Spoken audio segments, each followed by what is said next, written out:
I'm Ward Blackwell. Welcome to Front Street 411.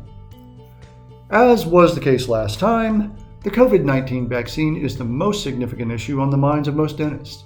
And there were a number of important developments over the past week or so. First, the Department of Health updated its interim vaccination plan. A couple of the key updates may make it a little easier for dentists in Pennsylvania to get vaccinated. First, by removing any doubt that dentists are in Phase 1A, and then by clarifying that whether or not a healthcare provider is affiliated with a vaccine provider's institution should not factor into how that vaccine provider prioritizes who gets vaccinated first. DOH also recently put out an interactive map that shows all the locations in the state at which you can get vaccinated. This includes links to online appointment scheduling, where applicable, and point of contact information. Meanwhile, PDA shared with members our own list of locations that are actually providing vaccinations and some details of how they're doing it. We've also updated our vaccination FAQs and shared that. So PDA members now have lots of vaccination resources right at their fingertips in the Hot Topics COVID-19 Resources folder on the PDA Go app. In addition to helping you get the COVID vaccine, PDA recently sent a letter to Governor Wolf urging him to allow dentists to administer the vaccine.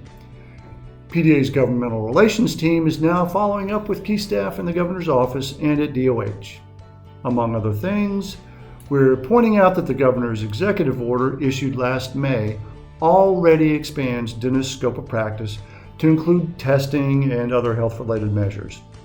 So it's only natural the order should acknowledge dentists' ability to administer the vaccine, since that will also help the state cope with the pandemic.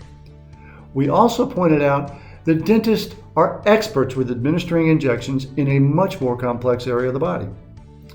And we noted dentists' comfort with the sort of record keeping associated with vaccinations, since it's somewhat similar to what you already do when it comes to anesthesia.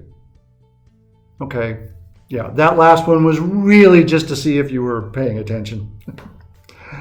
In other pandemic-related news, PDA has confirmed that the State Board of Dentistry is revising their online renewal form to take into account the recent executive order that extended a waiver of the requirement for your CPR certification to be from a live in-person course. And PDA is currently lobbying to get a similar waiver of the PALS and ACLS requirements for anesthesia permit holders. Finally, don't forget that PDA has you covered when it comes to your other required CE.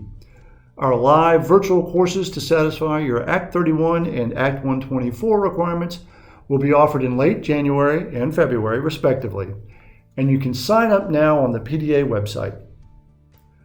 So that wraps up this edition of Front Street 411.